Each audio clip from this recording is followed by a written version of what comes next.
Yes. Karen, I would do anything for you. And I would do anything for the Maryland State Office. Okay. Hi, I'm Karen Morgan.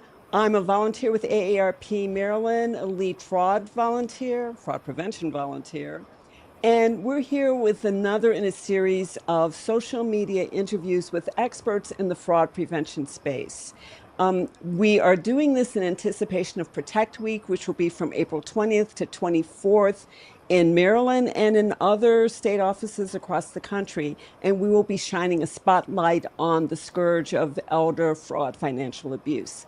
With me today is Kathy Stokes, and she basically champions the AARP Fraud Watch Network.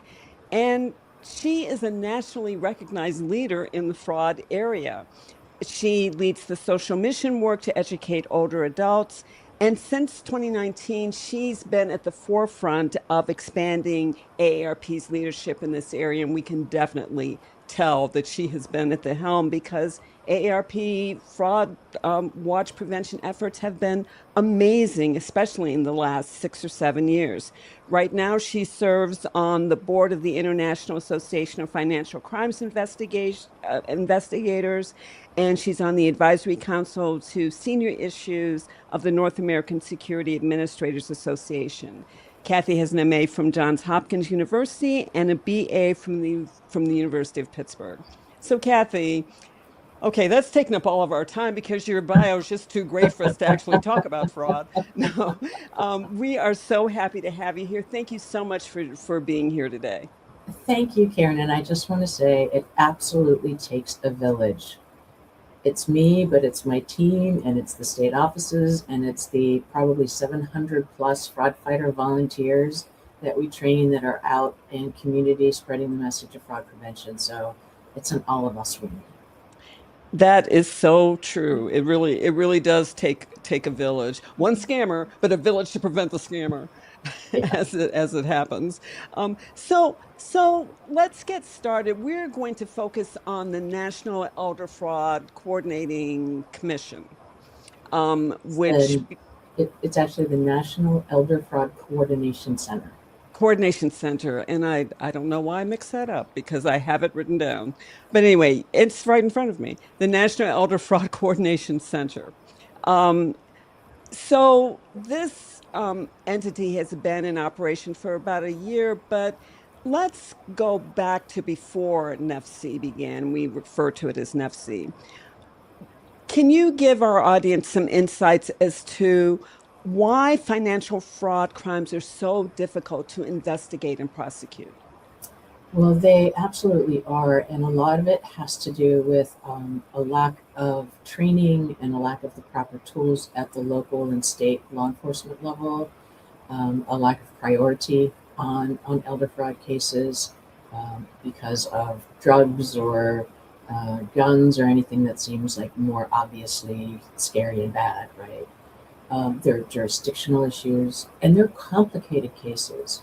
And the law enforcement system, even at the federal level for fraud, really needs to be set up to look at it through an organized crime lens, but it's not set up to do that. So NEFC is in some ways an attempt to create that lens, but also bring in more fraud intelligence from the private sector to make these cases for FBI or HSI or whatever federal agency, make them actionable in terms of being big enough.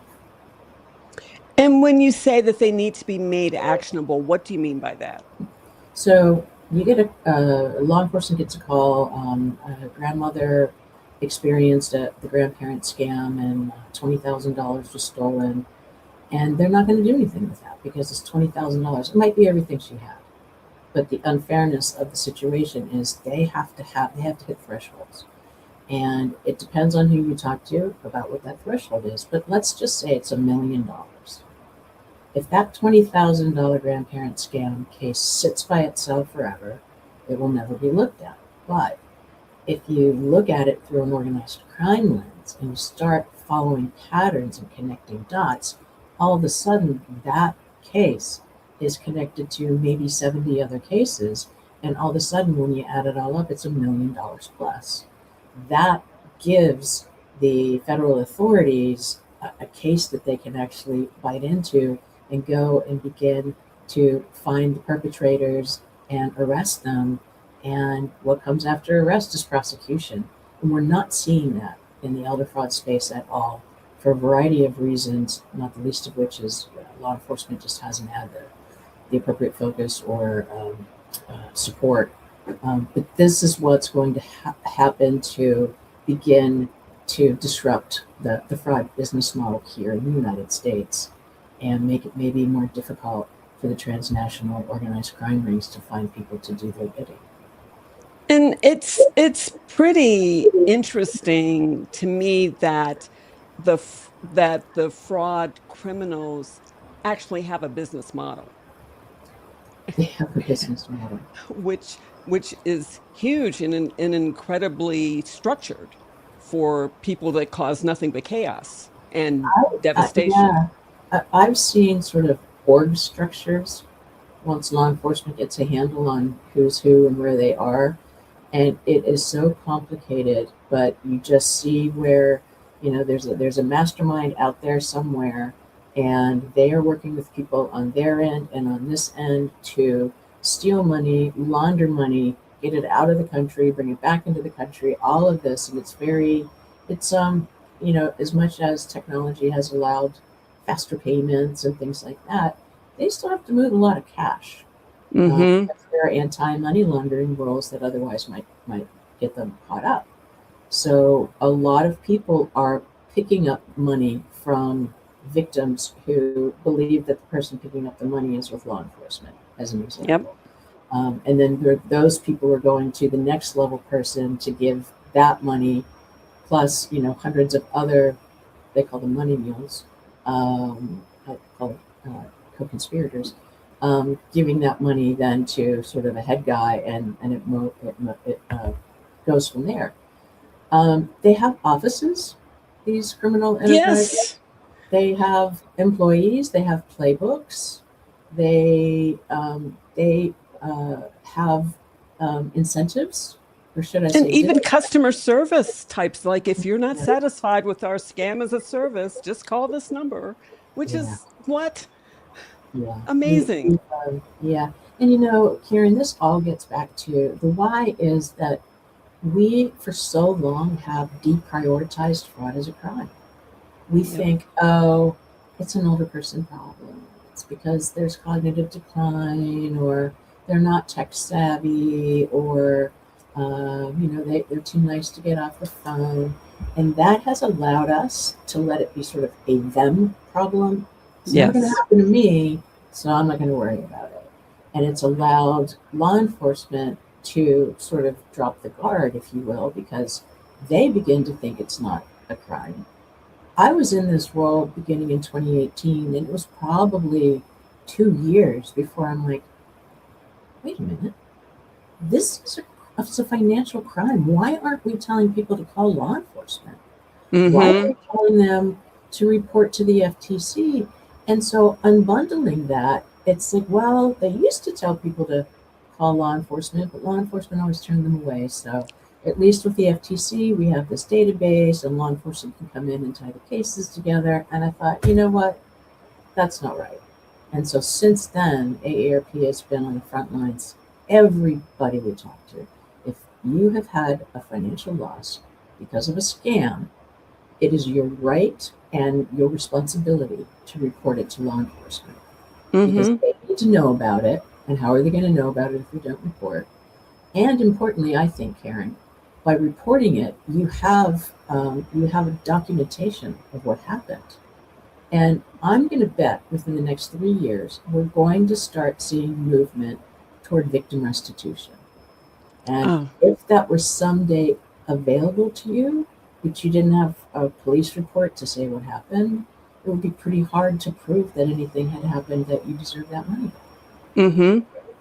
Right. And that somehow you didn't just give your consent for this to happen, which Exactly. isn't it. And I guess what we're dealing with here is just emotional weaponization on a global scale. So that's why I think the definitions that we have for that banks and other financial institutions use for fraud don't acknowledge the very real impact that weaponization of emotions can have, more that they can be more devastating than a physical attack.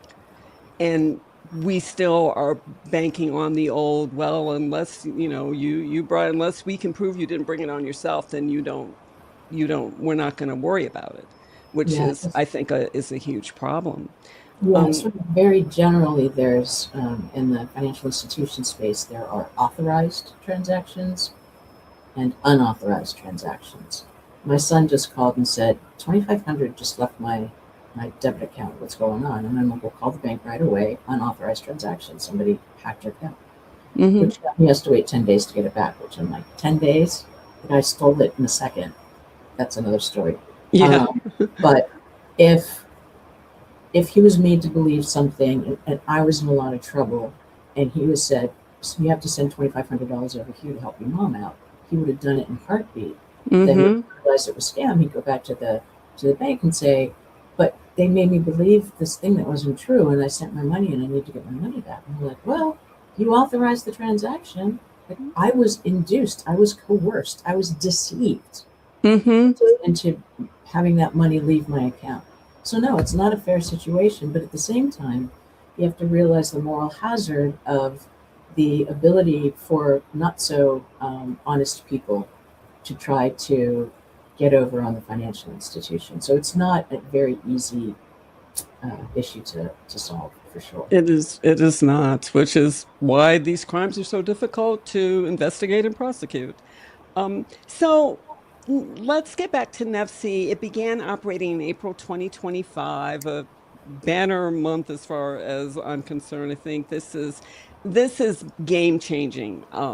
So can you talk about what the operational model looks like now and how maybe NEFC can change the game with regard to fraud prevention? Yeah, yeah. So just a little bit of background. It was set up as a nonprofit 501c3. The head of it is the CEO, and he's Brady Finta, and he was an FBI agent in charge of elder fraud cases out of San Diego County for his last spin through the FBI, and realized that they were missing a lot on elder fraud cases by not connecting the cases that they had. And so he set up sort of an FC, but for San Diego County, and called it the Elder Justice Task Force. That Ah, is still in place today, and it is still like the number one area in the country where elder fraud cases are being actively investigated and prosecuted. So he took that model and said, what if we did this? We need to have the private sector, the Amazons and the Googles and the Walmarts and all the big companies. They have their own fraud investigation teams. They put cases together, they send them to law enforcement, and then they never hear what happens. What if NEFC could pull in the fraud intelligence, tie it to the existing open cases that the FBI is stuck on, renew that investigation, and also be the feedback loop to those companies that said, hey, remember that information you sent me on case 723? Well, they just picked up 17 guys.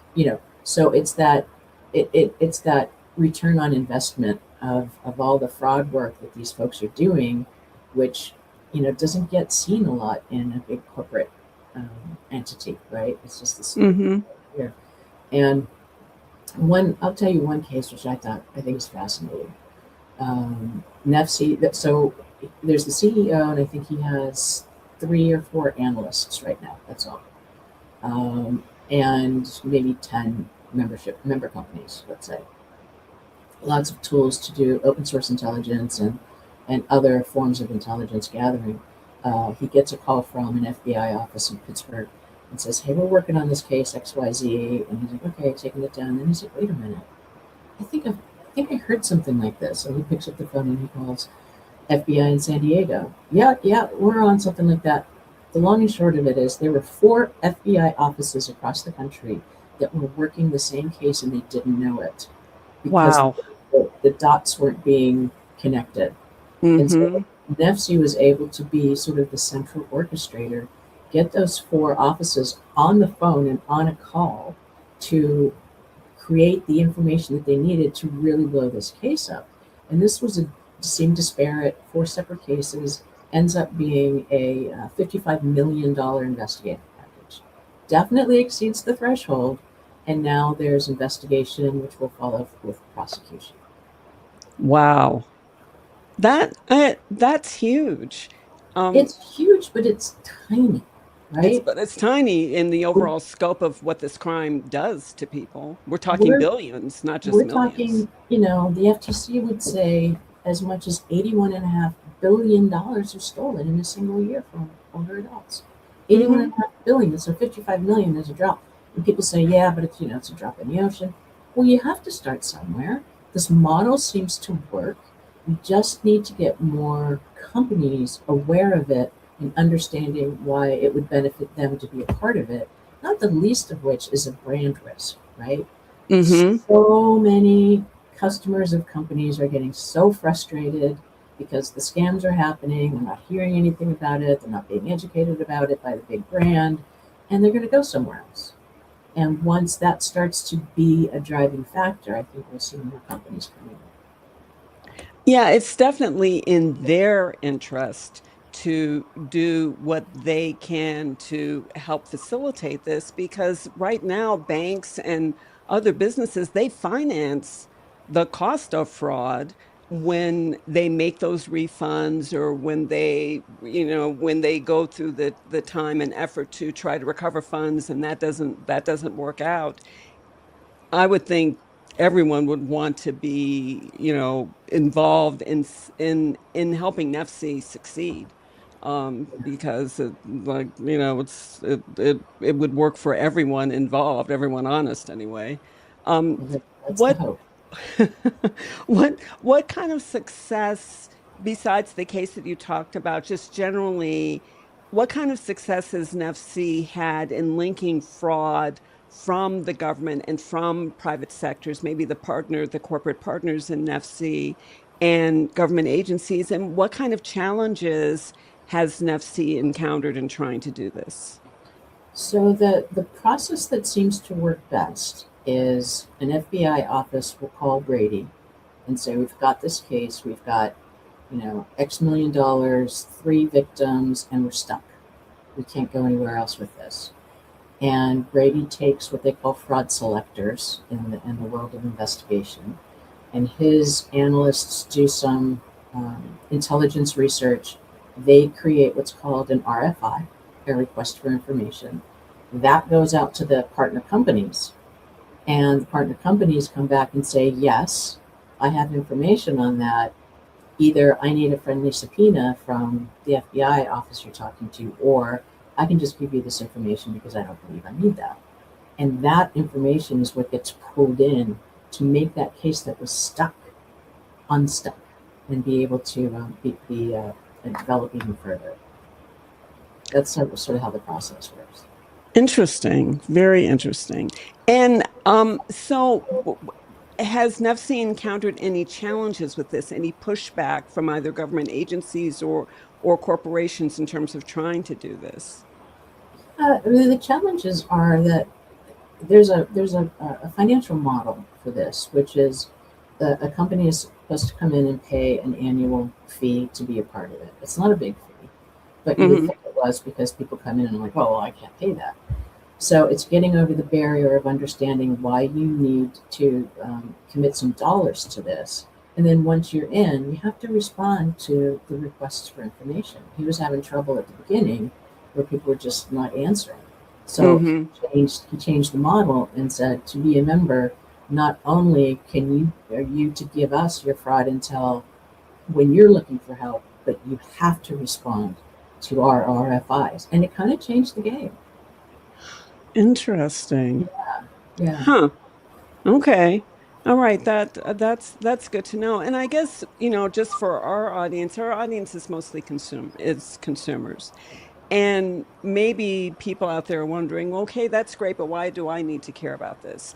But people need to care because the success that NEFC can have in helping prosecutorial offices or police departments putting these cases together, that means that fraud crimes can be prevented before they start.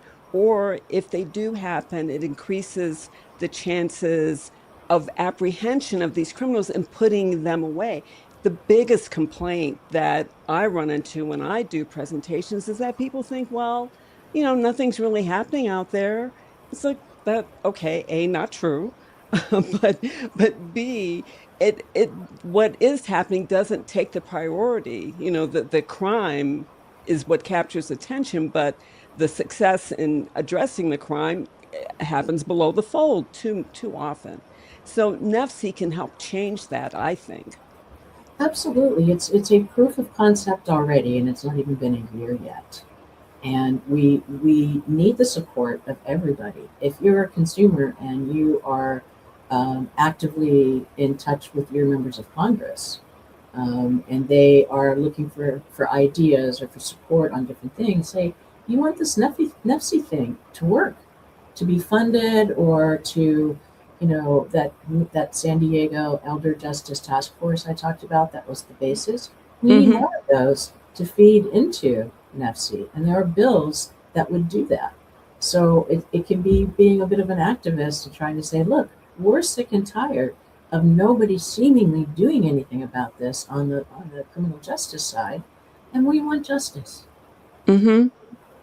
And we deserve justice, frankly, because this shouldn't be happening at all. Um, so, so has NAFC been able to facilitate investigation and prosecution of financial fraud cases that cross state boundaries or maybe even international boundaries? Is there anything you can tell us on that front? So the state boundaries really aren't an issue once the information is with an FBI office, because they're able to work at the federal level on that. And they're working a lot with local police too. They're finding ways to address jurisdictional challenges in the United States. We do know that all of this kind of throws back to the organized crime rings around the country. NEFCC doesn't have any more ability to work with um, government or law enforcement in other countries than the United States does. So there's a factor there. But I because there's a newish organization, it's called the Global Anti-Scam Alliance, or GASA, probably started 5 or 6 years ago, and has really expanded, and they have chapters around the world. I think organizations like that are bringing people like us together that are trying to solve for this fraud problem are going to be able to start to break down those barriers. I was at their event in December in Washington, D.C. They had standing room only, 600 Wow. people, a bunch of industry, bunch of, people like me trying to say, do something. But then they also had government execs from around the world, from places that we can learn from. The Hmm. UK and Australia, even Singapore, they're light years ahead of us. They have much simpler economies, so we have to understand that. But those relationships, as they continue to develop, I think are going to really only help deal with that sort of transnational barrier that we run into. And I think it will also help when, volunteers like me are out there talking to people to understand what they're truly up against. Yes. Because when people are saying, oh, I shouldn't have let this happen. It was my fault. How did this happen? It's like, no, no, no, no, no, no. You don't understand. You're up against transnational organized crime. And then there's just you and your bank account, which is easy pickings as far as these criminals are concerned. So understand, this is truly, you are facing the monster. And that's why you need help. And we all need to help each other. That's the only way we're going to defeat the monster. And all along, up until very recently, everybody's been pointing back to us going, you're responsible for protecting yourself from the monster. By the way, we sold you the phone. We got you up Right. on email. You're Right. on the internet. You're doing everything you're supposed to be doing in those spaces, but now it's all risky. So now Hmm. they're telling consumers, well, that's risky behavior because you answered the telephone. I'm like, no, no, no, no, no. That is risk that was brought by industry for the use Mm-hmm. of that phone that we want back, Right. right? So one of the things I'm testifying on the Hill later this afternoon, and I know one of the questions is going to be like, what is the number one thing that, if it could be done, should be done? And there's so many things I can say. All of them are big, even though it's one thing. I think it's like, stop the scams from getting to us to begin with. Hello. As consumers, it can't be our responsibility. Yes, we are responsible for things. We all know we need to be using unique and strong passwords, but even that is something that we inherited. Mm-hmm. That's a difficult thing. We need to, have use multi-factor authentication and freeze our credit and all those things. But that's not going to stop the crime from hitting us. We need industry to bring tools and technologies that are secure by design and safe by default.